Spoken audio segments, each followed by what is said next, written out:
Our top story this lunchtime, in a sign of the quickly deteriorating situation in Iraq, the US government is reportedly considering working, in some extent anyway, with its traditional enemy, Iran.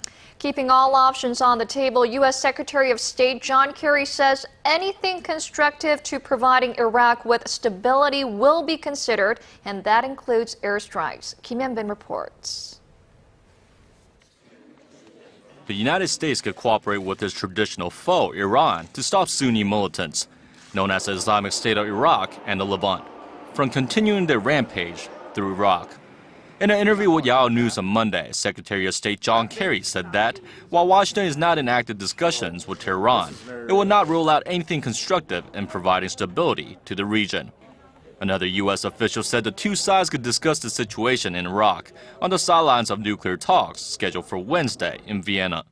If it were to happen, cooperation between Washington and Tehran to contain the Iraqi crisis will mark the first time in more than a decade for the two countries to jointly undertake a common security purpose. Iran is a strong backer of the Shia government in Iraq and has signaled a readiness to cooperate with the U.S. to contain the crisis. Pentagon, however, made it clear that it will not engage with Iran on military activities in Iraq.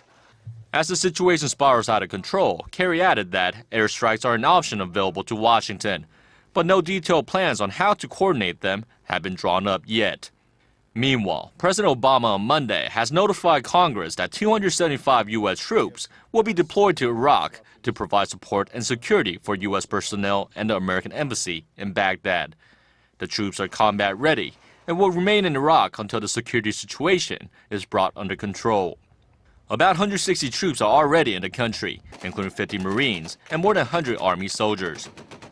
Radical militants from the Islamic State of Iraq and the Levant have seized large parts of northern Iraq over the last several days, threatening to dismember Iraq and unleash all-out sectarian warfare. Hyun-bin, Arirang News.